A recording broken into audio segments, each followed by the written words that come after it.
राजधानी उपकंठ पहाड़ थाना अधीन अनुष्ठित होगाकु शारदीय दुर्गापूजा उपलक्षे आज पहाड़ थाना सम्मिलनी कक्ष सभागृह पहाड़ थाना अधिकारी ब्यूटी महांती पौरोहित्य प्रस्तुति बैठक अनुष्ठित होईछि। इस सभारे commissionerate police 4 number zone SP भाव में नूतन कर जोग देथिबा मानस रंजन दत्त जोग देथिले।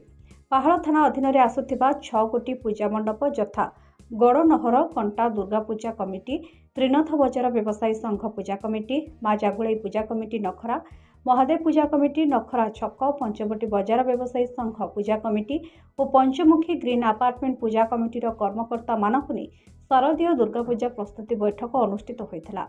नूतन एसपी श्री दत्त माँ पूजार्चना सुरखुरे करा सहित श्रद्धालु किपरि शांति श्रृंखला सहित दर्शन करेंगे से संपर्क में विस्तृत विवरणी देते।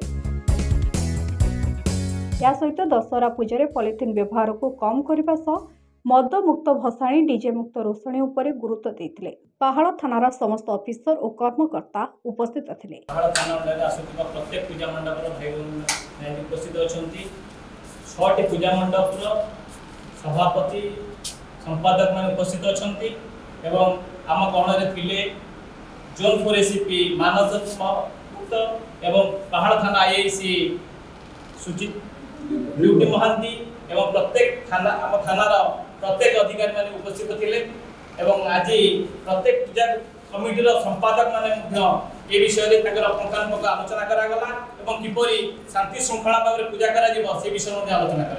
आसंतु संपादक को पछारी बुझिबा किपरि भाव में ताकर पूजा कार्यक्रम करा जिवो।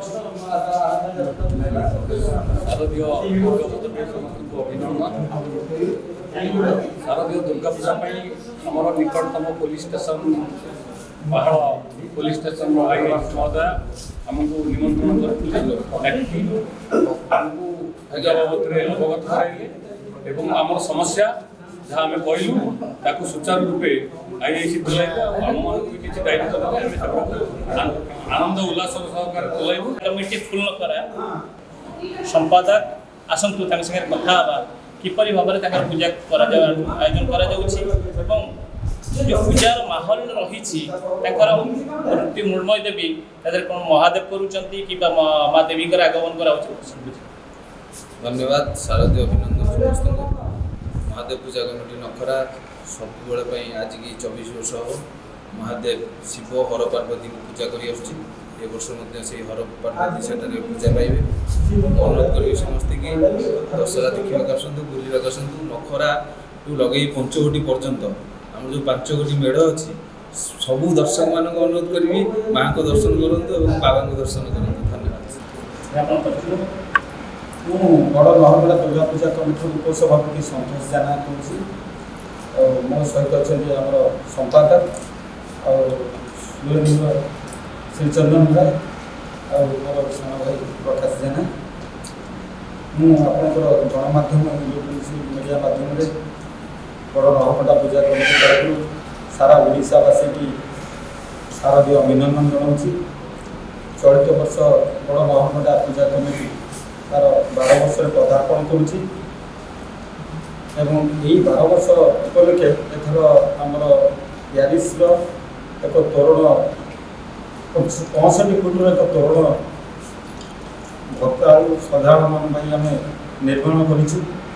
तत्संगे संगे मूर्ति कारीगरी भी 100 फुटर 100 फुटर तोरण होती मूर्ति कारीगरी भी माध्यम मूर्ति माँ मूर्ण मूर्ति ये चली रावण पोड़ी उत्सव भी रावण पोड़ी में प्राय आतशबाजी जो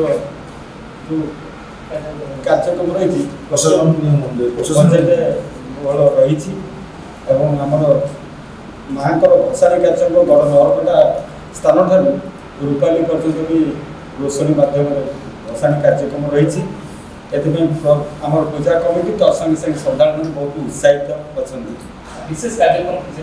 विशेष कार्यक्रम आमर प्रत्येक दिन श्रद्धालु मान मनोरंजन निमित्त भक्ति सुधा कार्यक्रम रही भजन समारोह मेलोडी कार्यक्रम रही संकीर्तन महोत्सव भी रही षष्ठी दिन ठार दशमी दिन पर्यंत प्रत्येक दिन सांस्कृतिक मनोरंजन कार्यक्रम रही तेणु आपण इलेक्ट्रोनिक्स मीडिया माध्यम निमंत्रण करुच्ची बड़ पूजा नवकुंडा कमिटी तरफ समस्ते आसिक यार प्रतिदिन पूजा माँ को आशीर्वाद ने जय माता दुर्गा। थैंक यू भाई शुणुले मो गणर थे नहरकंटा पूजा कमिटी भाई किपरि षष्ठी ठार आरंभ कर दशमी पर्यंत किपरि कार्यक्रम करा तार प्रत्येक कथा को उपस्थापन करुले एवं आ गोटे बढ़िया कथा कहले जे भसाणीटा नहरकंटा ठारू पलाशुणी पर्यंत जाए रूपाली पर्यंत जाए आ सेठी गोटे माहौल तैयारी हुए जोटा कि सेटा हूँ सबुठ मुख्य आकर्षण नहरकंटा पूजा कमिटी भुवनेश्वर भवानी शंकर पात्र रिपोर्ट सबुदिन TV. Camera person Rakesh Kumar Sahu सह मुख्य संपादक डॉक्टर भवानी शंकर पात्र एवं किशोर कुमार का रिपोर्ट सबुदिन टीवी।